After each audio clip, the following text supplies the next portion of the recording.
Welcome, everybody, to Chatting with Chuck. We are on location again. This time we're down in the lower level. We had confirmation down here last night, so all of the equipment was down here, and we thought, you know what might make sense?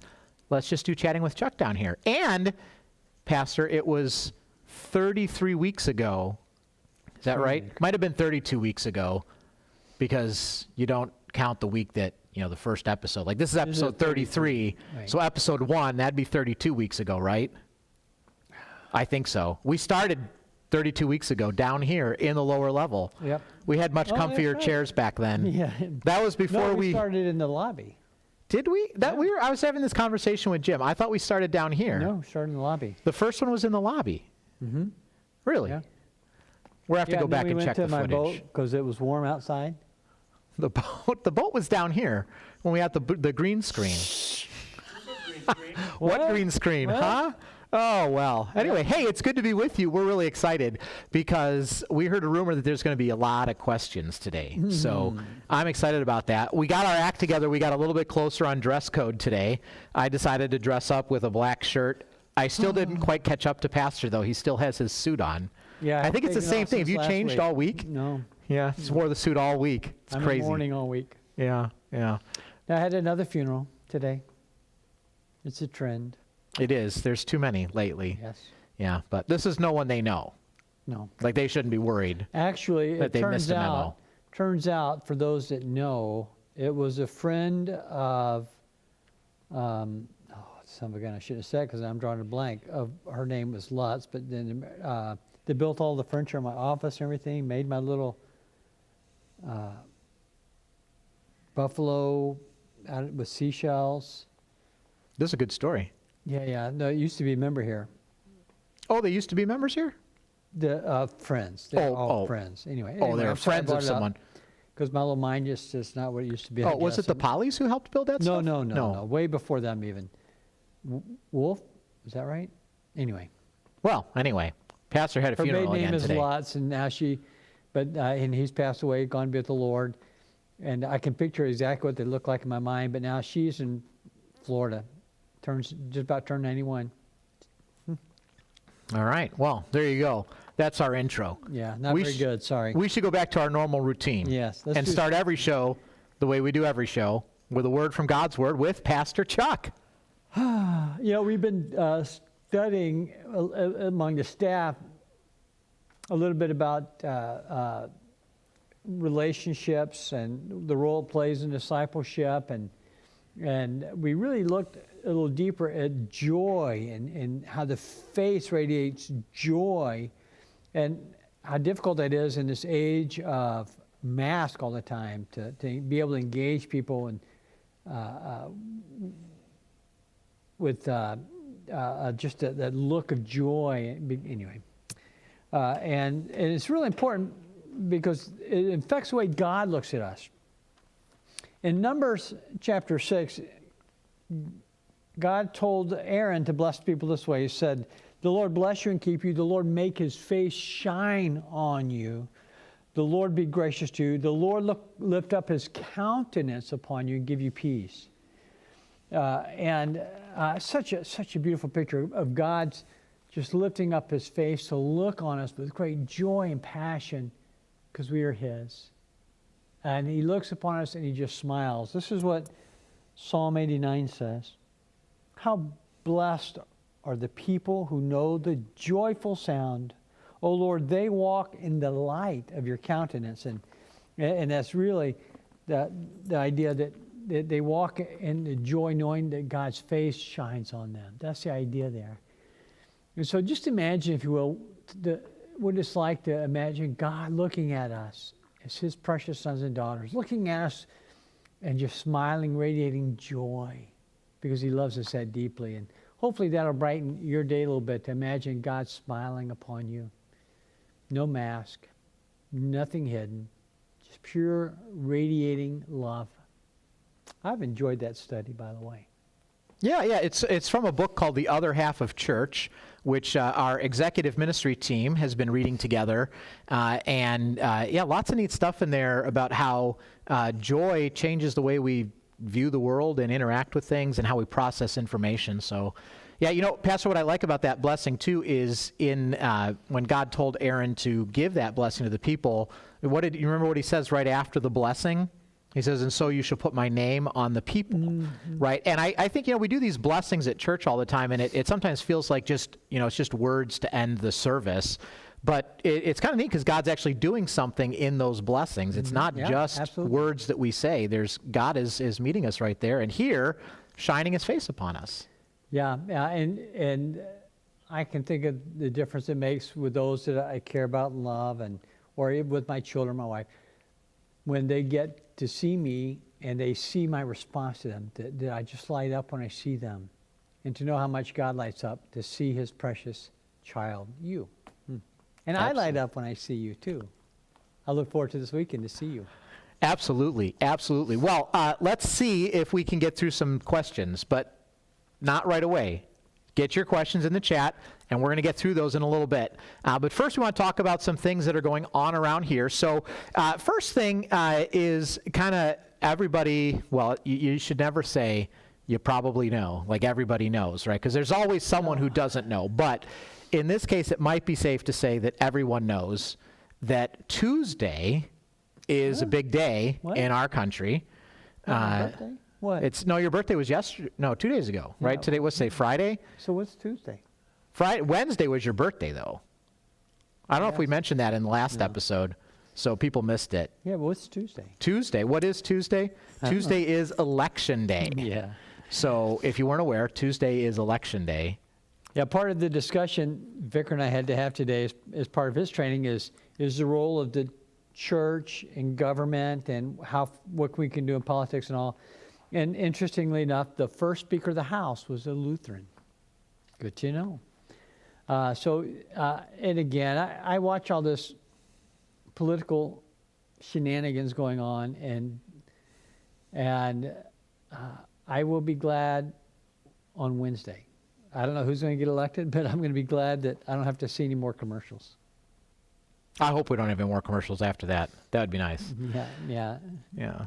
So, but I'll be glad it's over. But the challenge will be for all of us, no matter what side of the aisle we're on, is to understand God puts government and authority, and how we can, whoever it is, we're going to pray for. We're going to pray, and we are not going to give Satan an opportunity to divide families and friends. We're going to point to Christ, who unites. Yeah, absolutely. One of the changes this year for us with the election season is we're actually a polling place for three districts, precincts? What are they even called? Precincts? I think three, maybe four. Actually, I thought it was 4, but it might be 3. Anyway, 3 or 4. More than one. It's more than one. Yeah. And, with COVID, there's been all kinds of changes. So one of the things kind of sad about this election is we're not going to get to interact with everybody coming in and out of the building, because they're all going to go directly into the gym from the outside door, right into the gym, do the voting, and back out. We normally get to have a huge bake sale. Our preschool does a bake sale, and it's pretty popular with the voters. People, every time they come, like, oh, I'm so glad you're doing this again. And we have conversations in the hall, so we'll be sorry to miss all that. But don't forget, make sure you get out to vote. Very important to participate in the political process. And we know that as Lutheran Christians, we understand we can be, fully participating in that, and you take that responsibility seriously. Yeah, but even being a polling place is like you say, it's such an opportunity for us, because we had so many conversations with people walking in and out.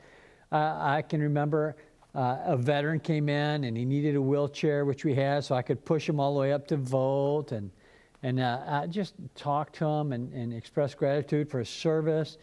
People coming in and out, and it's interesting because they come in sometimes a little grumpy, and then they'd pass all the bake sale and find out what it's about, and they'd leave smiling and happy. This is great opportunities, and we're going to try to work on seeing what we can do to encourage people this year as well. It'd be just a little bit more challenging without the bake sale and without walking through the church, but we've already had at least 4 people come in here for early voting. But we're not an early voting place. One guy came in and he was not happy. He was yelling at me, so I told him, hey, don't yell at me. Well, who are you? I'm the pastor.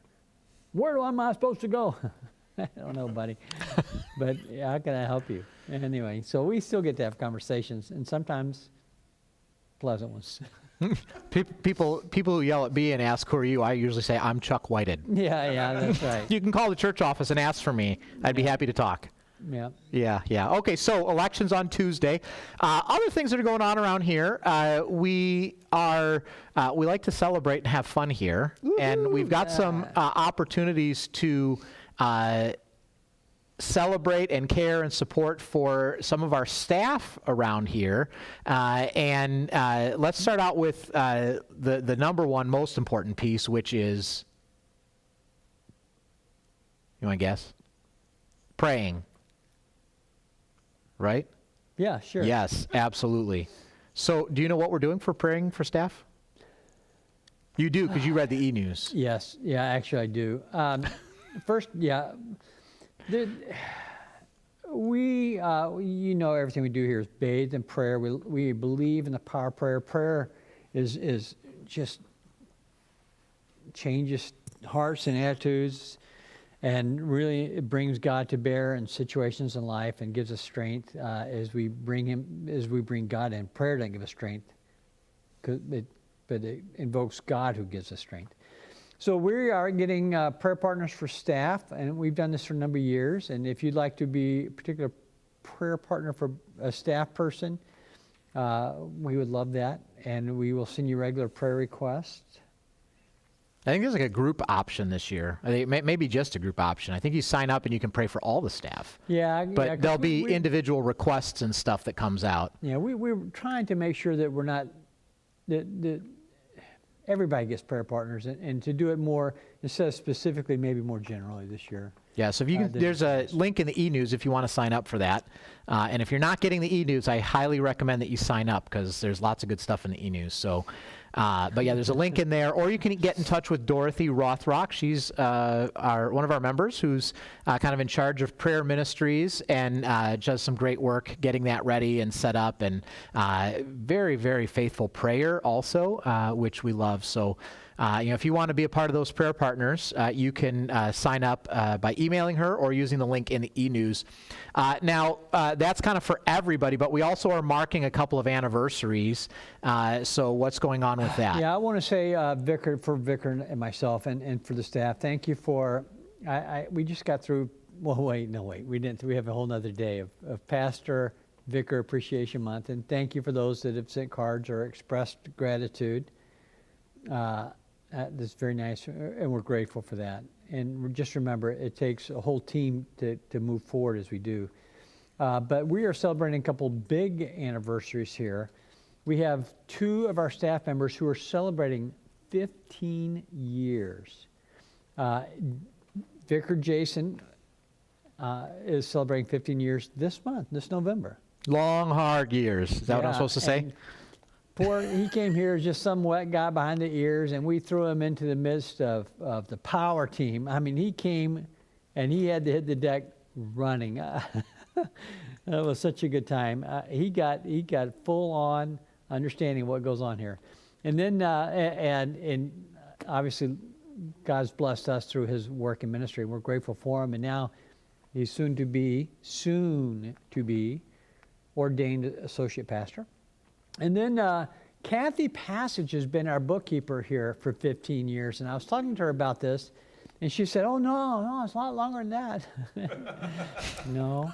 Only felt that way. It just feels that way. That's right. But for 15 years, she has been faithfully keeping the books for us, and working with changing treasurers, and working really hard. And so we are so grateful for all that she does. So how are we going to celebrate? Now, normally what we do is celebrate the big pot blessing meal now, do one big celebration and honor everybody, but a special honor for those celebrating big anniversaries like 15. But we can't do that because we can't have food and that kind of thing, and we can't do the big celebration. But we do want to take some time and just acknowledge 15 years of faithful service to the Lord in this place. Because you've actually been a DCE for 20? How many years? Yeah, it's 20 this year. Yeah, 20 years. So, and we've been blessed to have 15 of them here. So we are going to do something a little different. We're going to do 15 days. This is kind of what we used to do. 15 days of Vicar Jason, 15 days of Kathy Passage. Is that right? That's right. And those details are in E-News. E-News. That's right. Yeah. That's why you want to sign up, because you want to get these details, because we don't get them right all the time on stream. Yeah. But we think we've got this pretty accurate. True.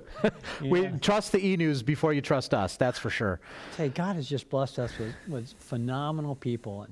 And I don't like to say this in front of Vicar, and I can say it because Kathy's not here, but God's just really blessed us with some really good people and staff, and we're thankful for them.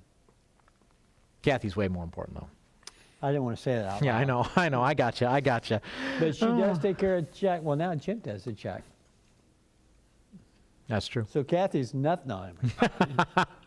Oh, I wouldn't say that. You're going to get in No, trouble. I know. You know, Sue Steggy's going to be watching, and she's going to report this. Yeah, You're Sue going to have to Steggy. bring 2 cups of coffee to Kathy Steggy Passage doesn't next watch. week. Yeah, I do. I keep Kathy Passage in coffee, so to keep her happy, because I really know she's very powerful. Yes. So, big weekend this weekend also, because we have to set our clocks back. Don't forget. Spring forward, fall back. Don't forget. Fall back. Fall back. No, you can forget. Then you'll just be here for Bible study and church if you come to late service. I did that one year. I forgot to set my clocks back, and I was like parking. It was before we had the parking lot, the new parking lot. So I was parking at Maybach's, and I got here, and I thought, that's strange that there's no cars here yet. Surely I'm not the first one to arrive for church. And it turns out I was, because I didn't set my clock back. So That's funny. I don't remember what I did, but I found something to kill some time and whatever. Yep, So well- yeah, you don't want that to happen to you. Make sure you set your clocks back. If you come to early service, you'll just be able to get the front pews before they fill up. If you normally come to late, You go to Bible class. go to Bible class. That's right. And if you just come for Bible class, you can do early service, Yeah. Bible class, and then you can stay and do contemporary too. So Yeah. that'll be fun. Set your clocks back. Don't Fall forget. backwards. All right. So also in worship this week, we are celebrating the Lord's Supper. So if you're joining us at home, don't forget to have bread and either wine or grape juice available for that part of the service. If you're celebrating with us, we will have all your supplies, and we'll tell you what to expect in the first part of the service, so you know what's coming. All right, and that's going to be, this week is both online and in person for the Lord's Supper. So, yeah, so that's good. Okay, let's see, what else we got? Oh, we got to do a call committee update. Am I supposed to talk about that? Yeah, that's you. Okay, so we've been asking you to be praying for the director of contemporary worship. We're still in the process of looking for that person. We just had a meeting actually recently, and it's been about a year with this team, and so we gave everybody a chance to re-up, and everybody said yes, so that's exciting. And we had a change in our council. Marlene Carr went off of the ministry council. She was our treasurer for a long time and helped out with treasurer stuff and still helping out with treasurer stuff. But we have to have a representative from the council on the committee. So Marlene's going to continue, but we're also picking up Sam Galuzza, who's Sam. No, he's not our newest member, because now Randy is our newest member. right. Of Randy the council. Edgerton, But really excited to have Sam on the team. So we're restarting that. So please do be praying. We're looking for just the right person. We know God has just the right person in mind, and He knows who it is, and we're excited to find out. So your prayers are super helpful in that process. Yeah, just let me remind you, because the committee just got reinvigorated and really excited about it. It's been a long time, but again, I was the 7th pastor they called, and that wasn't even in the midst of COVID, which makes it more difficult. And now it's a hard time for people to be thinking about moving and changing. So we're trying to be really sensitive to that. So this is a hard time. It's a big call, big position. It might take a little bit of time, but keep praying. Yeah. God will provide. Absolutely. We are confident of that. All right, so we're going to get to your questions. If you haven't gotten them in the chat yet, make sure you get them in there. But we're going to start with the top. So at the top, we've got from the McAllisters, when did marriage change to one man and one woman? It was always that way. So I'm thinking this might be a question about polygamy versus monogamy. Well, Because in the Bible, sometimes they had multiple wives. Yeah, no, I understand this. When God created Adam, he gave Adam one wife. That was God's intent from the beginning. I don't believe God ever intended for us to have more than one wife. I don't know what some of these guys were thinking, but that's another topic. And when you have some people that had more than one wives, and those are different circumstances, but it was always God's intent, I believe, for man to have one woman, one wife at a time. I'm not sure if you're asking when did it be okay to have more than one. So they had more than, sometimes they had more than one in the Old Testament, Yes. Even though maybe that wasn't God's intent, it wasn't necessarily forbidden for most people, right? Right. It was forbidden for pastors to have multiple New wives Testament. in the New Testament. Yes. Yeah. Well, but we only have forbidden, one. He encouraged it. Yeah. But so we have only one spouse, one wife now, because Because we're smarter than them. also because it's what the laws of our land say, right? Isn't that true? Well, that is true. That is true with the laws of our land. Like if we're following the government that God has instituted for us, and Yeah, they say, Judeo-Christian laws. Yeah, and as far as I know, only in the U.S., only the Mormons are practicing polygamy. Now, I know in the Islamic faith, they say the ideal number of wives is 4, but they don't practice that in the U.S. yeah. All right, so there you go. That's what we know That's about not it. a very good answer, but I don't have more. It was for a you. stimulating discussion, though. Yes, yeah. Yes. Okay. All right. Let's see. The blessing is one of Elaine's favorite parts of the service, and she says, "Happy birthday, Pastor." Thank So you, there you go. Elaine. Thank you. And they look forward to the day when we are all together again.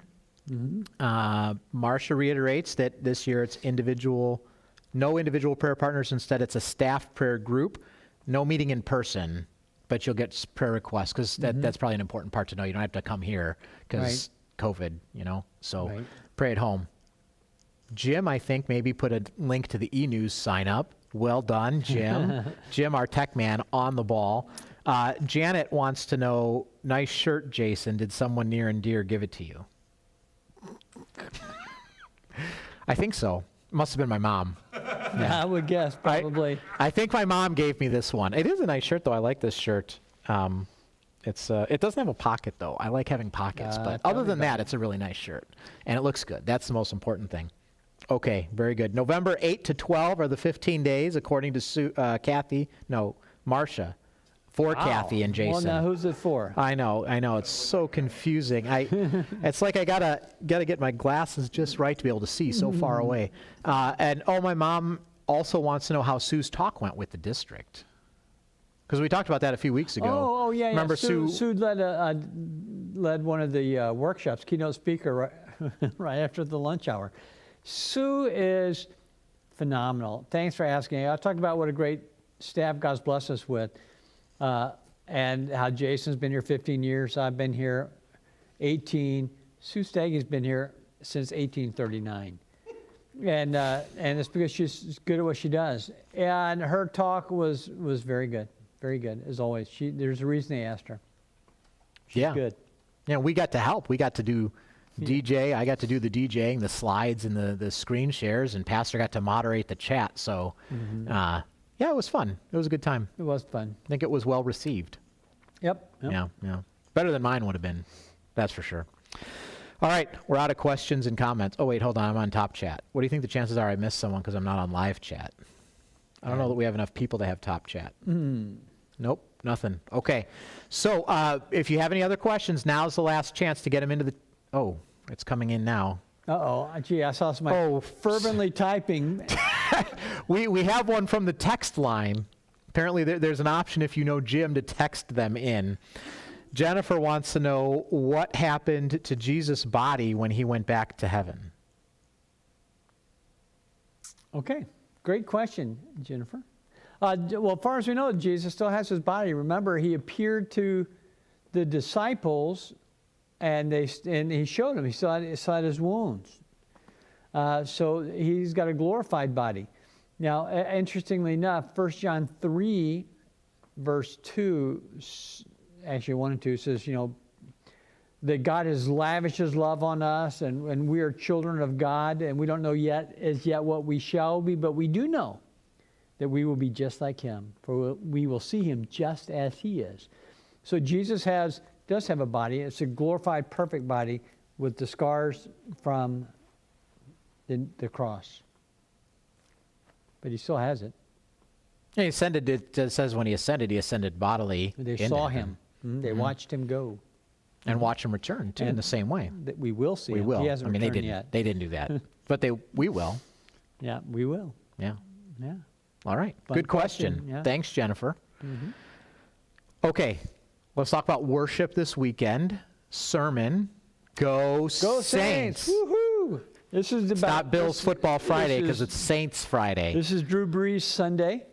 All Saints Sunday. And we are going to be pulling for the Saints to beat the Bears. What else? There you go. No, it's All Saints Sunday. And there's so many misconceptions about what a saint is. So we're going to try to clarify exactly what is a saint and what that means for us. This is really another Sunday of comfort and hope about not only those who have gone before us, passed on before us, but what's happened to them. But what about us, and who are a saint now? And it should be, hopefully, just a lot of gospel, a lot of God's love, and a lot of hope. So I hope you got in all your pictures of saints who've gone before us. It's wrapped. It's all in there. Mm-hmm. Yeah, it's done now. Yeah. So the slideshow's ready. So should be fun. Yeah. Fun, I guess, is a relative word. Yeah. Yeah, anyway, it's like I love this weekend because I love being able to remember all those people who have gone before us to be with Jesus, even though it's sad. It's a good reminder of the eternal life that's ours in Christ. So so we'll be celebrating that this weekend at both of the streaming services as well as Saturday night. It's really interesting to look at the pictures of the people and just have such great memories of them. This is actually the first time, though, I've had a blood family member up there. Yeah, I saw that in the slideshow. Yeah. They're all family, but this is my mom. Yeah. So hope you can join us for that. I have no other questions from the chat. So I guess that's it. Okay, while you're praying for staff, pray for Pastor. He's got an ice cold soccer game to go to. I heard it's going to be warm in Rochester. Yeah, 70 and sunny, I hear. That's right. All righty. Well, thank you for coming. It's always fun to be with you. And we will see you next week for Chatting with Chuck. But we'll see you in church this weekend, whether you're online or in person. Look forward to worshiping with you. Bye-bye. Thanks for being here.